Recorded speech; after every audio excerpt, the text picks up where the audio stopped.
Pour ce qui concerne les collectivités territoriales, nous avons essayé de définir ce que c'est la collectivité territoriale, les types de collectivités territoriales qui existent, à savoir le conseil départemental, les communes, mais aussi les villes. Et cela ne semblait pas évident pour les participants car nous avons procédé à la définition. Et après cela, nous avons planché sur le fonctionnement des collectivités territoriales et fondamentalement la commune de Diourbel. Et sur ce, nous avons parlé des organes qui composent une commune. Et ces organes, c'est le maire en tant qu'institution, qui est l'organe exécutif. Nous avons décliné comme organe aussi le conseil municipal, qui est l'organe délibérant. Et autre composante du conseil municipal, nous avons parlé de son administration, avec ses différentes composantes dirigées par le secrétaire général. Nous avons parlé un peu du fonctionnement de ces collectivités territoriales, lequel fonctionnement est basé sur un budget qui est voté annuellement pour ce qui concerne particulièrement la commune de Diourbel. Le budget est voté au 31 décembre de chaque année parce que nous sommes liés au PACASEN qui fait obligation à ces communes-là de procéder au vote et à l'approbation avant le 31 janvier. Et c'est en fait une cagnotte qui est mise en jeu et Diourbel a eu la chance de remplir toutes les conditions minimales obligatoires au point de recevoir des centaines de millions d'argent qui vont servir à l'investissement. D'ailleurs, il y a certaines réalisations qui sont en train d'être faites. Nous avons parlé aussi du budget en ce qui concerne ces deux composantes principales, à savoir le budget de fonctionnement, mais aussi le budget d'investissement. Pour ce qui concerne le budget d'investissement, c'est composé surtout de dépenses inconsomptibles, c'est-à-dire une fois que la dépense est faite, c'est pour une seule fois. Je veux donner comme exemple le paiement des salaires, ça va dans le budget de fonctionnement et vous voyez que le salaire, une fois qu'il est payé, c'est sorti et le mois suivant, naturellement, on va continuer à payer les salaires. Ce qui concerne le carburant, ça fait partie aussi des dépenses de fonctionnement. L'achat de papier, ça fait partie des dépenses de fonctionnement, etc. Pour ce qui concerne les dépenses d'investissement, c'est des dépenses pour des matières inconsomptibles, c'est-à-dire qui peuvent être utilisées plusieurs fois. J'en veux comme exemple la construction d'un état civil, d'un bâtiment ou d'un poste de santé ou d'une école. Vous voyez qu'une fois construite, ça dure dans le temps. Cela constitue une dépense d'investissement. L'achat d'un véhicule fait partie des dépenses d'investissement parce qu'un véhicule, quand on l'achète, au bout de 5 ans, il est amorti, mais ce n'est pas pour une seule utilisation.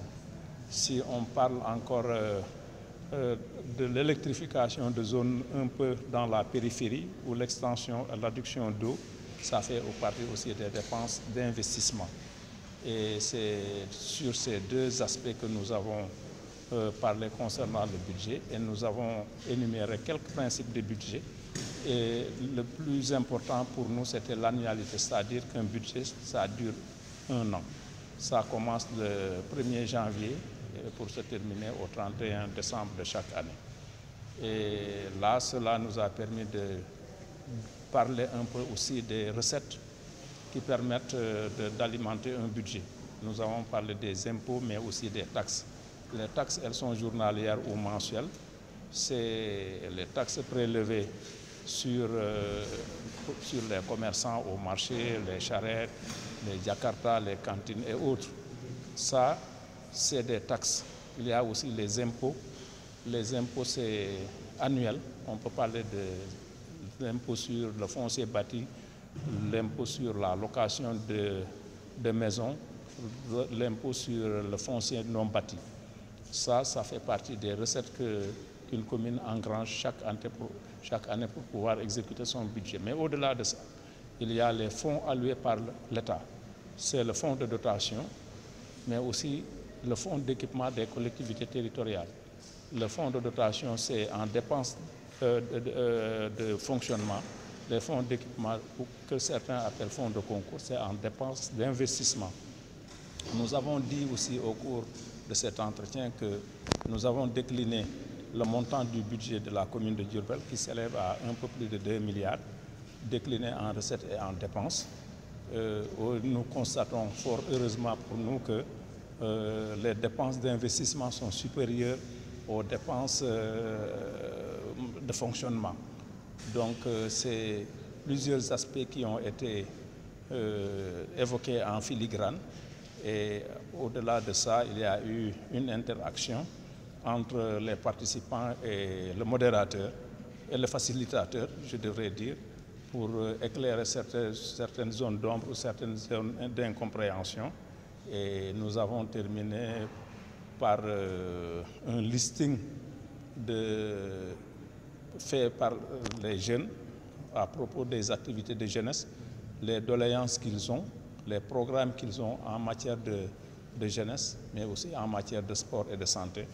Et cela a été véritablement un moment d'échange, un moment d'interaction pour en fait amener un coup de projecteur sur le fonctionnement, la composition d'un conseil municipal. Nous leur avons parlé du nombre de conseillers municipaux qui existent, le mode d'élection, tout ça on en a parlé et c'était vraiment des moments d'échange très fructueux. Alors, monsieur le maire, sur ces moments d'échange-là, des questions ont été soulevées par les alors, pouvez-vous en revenir pour éclaircir? Il y a la prise en charge des questions de jeunesse qui a été posée. Et cela me semble la question la plus importante parce qu'il s'agissait d'une interaction entre les jeunes et leur commune. En fait, il faut le reconnaître, ils ont besoin d'être appuyés et ceci fortement. Surtout pour ces associations qui étaient avec nous, à savoir l'association Cœur Rose, mais aussi les éclaireurs, les mouvements à foulard en général. Nous avons constaté que sur le terrain, véritablement, ils font de très bonnes actions dans le domaine de l'environnement, dans le domaine de l'encadrement des jeunes. Et ça, véritablement, ils sont dans le droit de se poser des questions quant à la contribution de la mairie par rapport à leurs activités. Nous avons pris bonne note. Et nous allons rendre compte à qui de droit. Et nous pensons que dans les prochaines échéances, c'est-à-dire dans le prochain budget, au cours des débats d'orientation et autres, une prise en charge de ces questions de jeunesse sera faite de façon plus accrue.